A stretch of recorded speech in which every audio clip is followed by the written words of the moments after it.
في وصفة النهاردة هعمل لكم كفتة، بس مش اي كفتة. هعمل لكم كفتة الحاتي بطريقة حلوة قوي قوي قوي.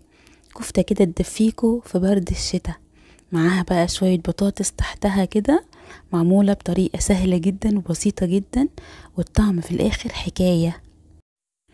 لو انتي مستعجلة وعايزة تعملي غدا بسرعة بسرعة ومش عارفة تعملي ايه، وعندك نص كيلو لحمة مفرومة في التلاجة، طلعيها وتعالي هعمل معاكي وصفة تحفة يا جماعة، هتدفيكوا جدا ومغذية جدا.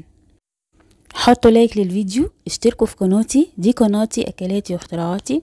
فعلوا الجرس عشان لما تفعلوا الجرس هيوصلكوا كل جديد في قناتي.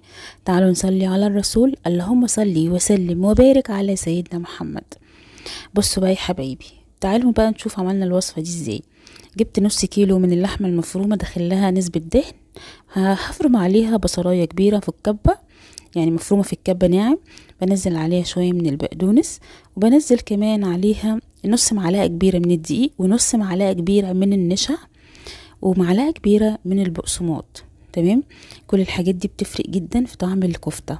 بنزل كمان نص معلقة كبيرة من البيكنج باودر، وبنزل رشة من الفلفل، وبنزل كمان بابريكا، وبنزل رشة كمان من القرفة، وبنزل حبايبي شوية كده من الكركم. الكركم بيعلي من قيمتها الغذائية جدا.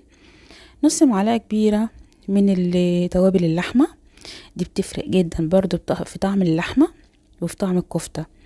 وبنزل نص معلقة كبيرة من الملح، وبنزل كمان شوية كده من الكزبرة، وبنزل رشة من الثوم البودرة.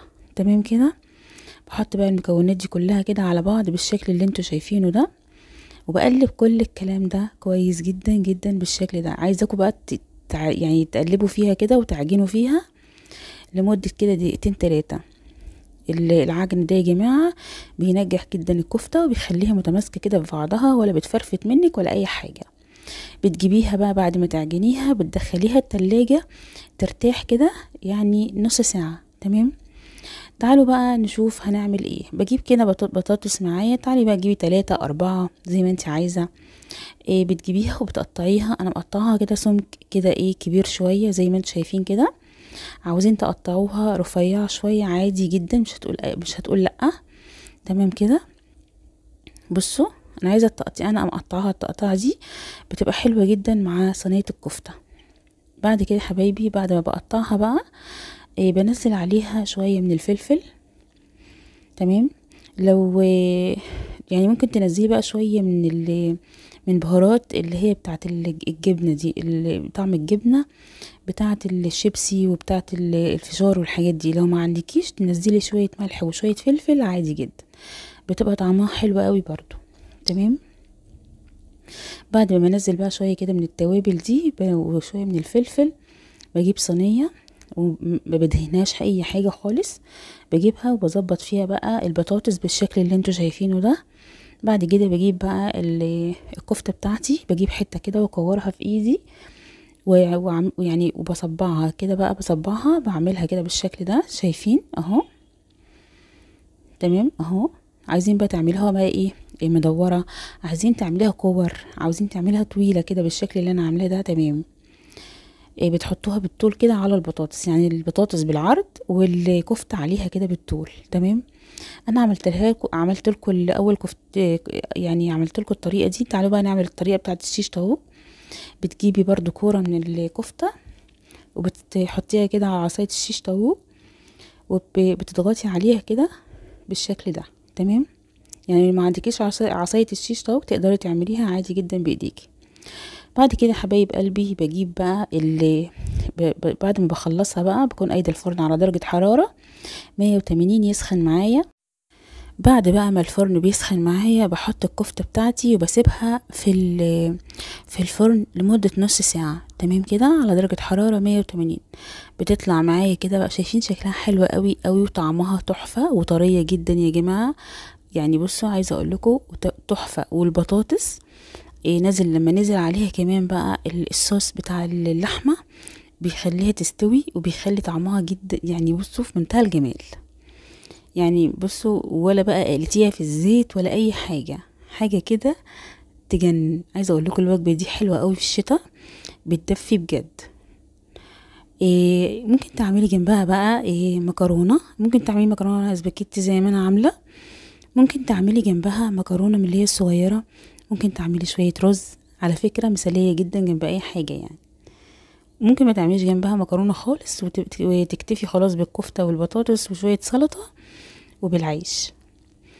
وتدي ممكن بقى تاني يوم كمان لو فاض منها تعملي سندوتشات هنا للولاد، سندوتشات كده للمدرسة. يعني حاجة كده يا جماعة تحفة. عايزاكم تعملوا الوجبة دي، هتدفيكوا جدا في برد الشتاء. شايفين شكلها حلو ازاي؟ تجنن.